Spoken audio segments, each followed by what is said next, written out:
going to have you on next week as soon as you get back. You're always gracious. And tomorrow at 12 noon, our time. At what time is it in Greece? 8 o'clock? 8 o'clock, yeah. Okay, now, two final questions, Jim, here, and this is key. So you've identified the hotel. They've shut down a whole complex, though, blocks and blocks. We're getting reports that Tim Geithner is going to be in attendance, and even the Times of London and others are saying that his schedule is suspiciously empty and that this is the final meeting setting up the new banking infrastructure. Yeah, well, Geithner was there last year. Secretaries of Defense, State, and Treasury always attend, as you know, as do high officials of the White House and other government figures. So he's definitely here. And Carl Bilk is going to make a speech about how to exploit the economic downturn to boost along the UN's World Department of Treasury. Now, that's illegal, isn't it, to have sitting government officials at a private meeting in secret discussing and setting policy? That's a violation of the Logan Act. Criminal Act under the Logan Act. And a lot of cute little liberals say, well, the Logan Act was passed in 1787 or 89, something like that. Well, sure, but it's still there. It's been amended many times over the years. That doesn't. That shows that Congress still favors the Logan Act when they amend it to tighten it up. But even if it had not been amended, it's still the law until it's repealed. All right, one last question, because London Guardian reporter Charlie Skelton was supposed to be on the show.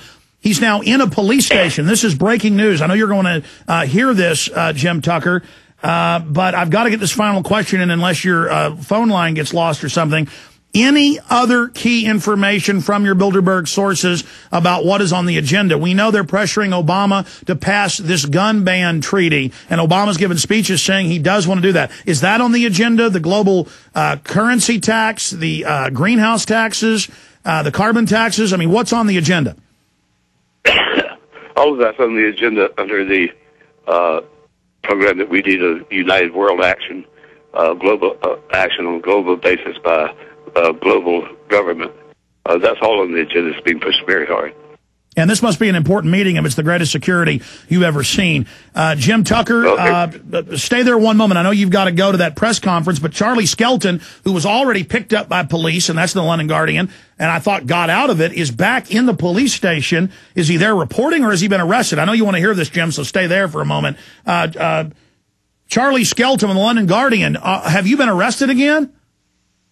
Well, I wouldn't say arrested, detained again. Yes, I seem to be making a habit of this. That's twice now in 2 days. Jim Tucker's on the line with us and can get this out to the press conference he's about to go back to. Jim, do you have any questions for London? I'll tell the guys when I get downstairs.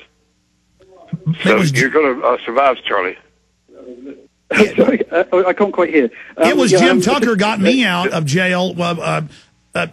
Okay, tell us what's happening right now, Mr. Skelton. Well, I'm being entered into the logbook again.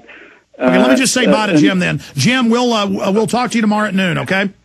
Very good. Good luck, Charlie. Talk to you at 8 o'clock your time. Sorry about that. Jim had to go. Okay, I'm going to shut up. London Guardian reporter there. And under international law, let me just tell you, Mr. Skelton, in case you don't know, when they turn their lights on, you're detained. When they put handcuffs on you or make you go somewhere, you're under arrest. So they don't ever want to tell you that, though, because when it turns out it was wrongfully done, it would be false arrest. So they play a mind game, a Jedi mind trick of telling you, we may have forcibly taken you here, but you're not under arrest. You are under arrest. Now, you've been falsely arrested. Tell us what happened. Well, it's rather embarrassing because there's the same police here again today who are telling me, I can't believe we're seeing you back here. And I was saying, look, I was just trying to photograph the delegates as they arrived at Bilderberg, which I was doing. I was trying to get a couple of nice arty shots, to illustrate my piece. So I'm doing a series of pieces for the Guardian website. I'm not a paparazzi. I don't have a long lens photo. They're detaining me because I'm standing at the side of the road with a little 50-pound digital camera. And yeah, world leaders, 150, it's now 150 world leaders meeting publicly to set world policy. They now brag about it. We've gotten their documents. And you're evil with one of the biggest newspapers in the world. What, top 10 newspapers, London Guardian, in the world? You're there, and this is the freedom of the EU. Please continue. Well, it's a little bit. I keep telling them. In fact, one of the policemen has been quite sympathetic, and he said, "Look, I appreciate. Look, I'm just doing my job. We're in a difficult situation here, and he said, I hope there's a protest tomorrow, and he said, it would be good if there was a different voice being heard. And this is one of the policemen here, because I do appreciate that I'm just being held by basically local policemen, who are." Have been put in a very difficult situation, I think, by the sudden descent of all these people on this relatively small little Riviera town just outside Athens. And so I feel a little bit sorry for them, but I don't feel sorry for the fact that they keep telling me just nonsense about how I can't take photographs of things, and then they still keep withdrawing what they're saying, and they don't really have anything to say to me. They're just going through the motions. And, the very idea that I'm standing at the side of the road.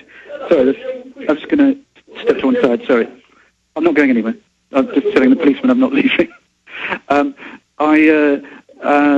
It's just slightly bizarre that I'm standing at the side of the road taking little arty photographs of a Mercedes-Benz as it whisks past, and then suddenly, there's another 7 policemen, around me, two of them plain clothes, and they're giving me the whole, what are you doing? Who's this? Give me your ID. What's all this? And I'm just thinking, God, what you're focusing on the wrong thing, and I do feel. Well, Mr. Skelton, they're violating for the police forces. They're violating the Geneva Convention. They're violating every canon of a free press. They are engaged in criminal acts. So I wouldn't be so gentlemanly about it. I mean, because they're violating you right now. They're violating me. I want you to know that, because I'm a journalist. I don't think they know what they're doing. I don't think they know what they're doing. I don't think they know what's happening here. I don't think anyone does. Well, they've clearly been ordered. I don't think the people in the street know what's going on. I don't think they know what's going on. All they know is that they've got someone. Charlie Skelton, London Guardian reporter. Anyway, sorry. No. I just want to make clear here to you, because I've been in the position you're in for 16 hours before. Yeah. Sir, obviously they're compartmentalized. They've been told arrest, harass, track, trace, tail anybody that gets anywhere around the world leaders setting for the global government conference, where they adjust their world government program every year. So, did you know Jim Tucker's been shot at in Portugal? Did you know I've been death threatened? Did you know my wife's been called up and threatened when I'm at Bilderberg by them? Did you know that I've been detained for 16 hours, and they told me in Canada that if they found a pinup girl of Betty Page, that would be illegal transfer of pornography? They searched all 3 of our laptops, and thank God none of my staff or I had even accidentally visited a topless, site or something. I don't know what. Well, I hope they don't check my laptop. No, but don't give them the idea. Don't give them the idea. My point is that these are terrorists, and they were told to do that by Bilderberg. They told me they took me off the plane when I got there and took me into customs for 15 hours because Bilderberg had called them. So I'm telling you, this is a big news story that you're a journalist, I'm a journalist, we're trying to cover this, and you're now in a police station. But they're obviously letting you. They're trying to remove me from the, from just being an interested, concerned citizen, which is basically what I hear. It's what I'm being. I'm an interested, concerned citizen, and and I'm taking a couple of photographs on a little camera, and they're removing me from the scene. And it is just obviously this blanket policy of getting everyone away from it, keeping the lid on it, and and all these massive limousines come in with the tinted windows, and it's crazy. It's one of the most surreal experiences of my life. This is the first Bilderberg I've ever been to, and it's genuinely surreal.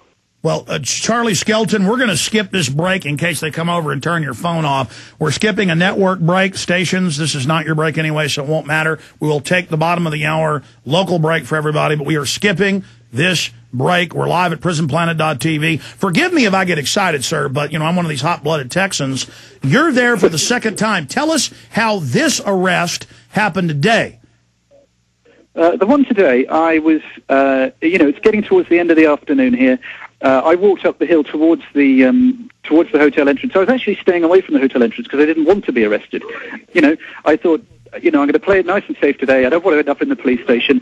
So I was just sitting by the side of the road, in full view of some policemen, by the way, just taking some low shots of the sort of Mercedes wheels going by, in case I happen to get something looking pretty that I could put on the website to accompany the stories that I'm writing. And suddenly, a motorcycle cop comes over. A car pulls up, 2 plainclothes come out, another police car come out, 2 more policemen. And, it's getting to be a real thing here. They're throwing a lot of people at a very small problem. When I wouldn't even class myself as a problem.